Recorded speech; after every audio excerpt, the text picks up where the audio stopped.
Trump প্রশাসনের নতুন tariff দেশের তৈরি পোশাক শিল্পে কিছুটা স্বস্তির বার্তা দিলেও সংকট পুরোপুরি কাটেনি। বর্ধিত 20% শুল্কের কারণে যুক্তরাষ্ট্রের বাজারে পণ্যের দাম বাড়বে, কমবে বিক্রি। এর প্রভাব পড়বে দেশের পোশাক শিল্পে। টিকে থাকতে হবে প্রতিযোগিতার বাজারে। রপ্তানি ধরে রাখতে হলে পণ্য এবং বাজারে বৈচিত্র্য আনার তাগিদ দিয়েছেন বিশ্লেষকরা। ট্রাম্প প্রশাসনের বাড়তি 20% শুল্ক আরোপে যুক্তরাষ্ট্রের বাজারে দেশের তৈরি পোশাক রপ্তানির জন্য শুল্ক দিতে হবে 35%-এর বেশি।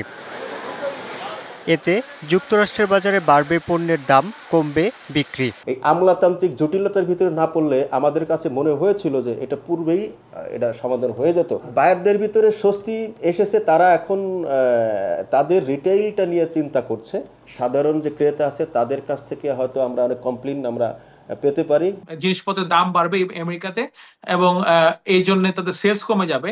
সেলস কমে গেলে আমাদেরকে ইমিডিয়েটলি অর্ডারও তারা কম দিবে এবং এই যে বর্তমানে যে একটা অর্ডার ক্রাইসিস থাকবে আগামী একটা সিজন পর্যন্ত বা ফ্যাক্টরিগুলোতে কাজ কম থাকবে, তখন একটা প্রাইস প্রেশার আসবে আমাদের উপরে। ট্যারিফ বাংলাদেশের চেয়ে কিছুটা বেশি হলেও ভারত এই খাতে বড় অঙ্কের ভর্তুকি দিচ্ছে।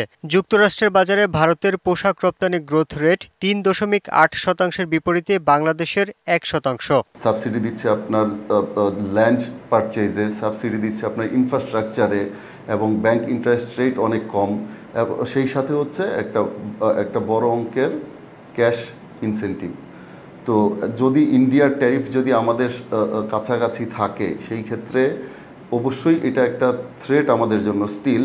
টেকসই সমাধানের জন্য পণ্য এবং বাজারে বৈচিত্র্য আনার পরামর্শ দিয়েছেন বিশ্লেষকরা। যেসব শুল্ক ছাড় দিলাম সেটারও কি অন্যান্য দেশকেও দিতে হবে কিনা, তাহলে সেটার রেভিনিউ ইমপ্লিকেশন গুলো কি, রাজস্ব অভিঘাত গুলো কি পড়বে, সেগুলো আমাদেরকে মনে রাখতে হবে। সবটা মিলে উৎপাদনশীলতা বাড়ানো, দক্ষতা বাড়ানো, প্রতিযোগিতার সক্ষমতা বাড়ানো, সেই দিকটাতেও আমাদের কিন্তু নজর রাখতে হবে। একই সাথে দ্রুত জ্বালানি সংকট দূর করা, আমলাতান্ত্রিক জটিলতা কমানো, ভ্যালু এডিশনের জন্য ব্যাকওয়ার্ড লিঙ্কেজ সক্ষমতা বাড়ানোর তাগিদ দিয়েছেন সংশ্লিষ্টরা।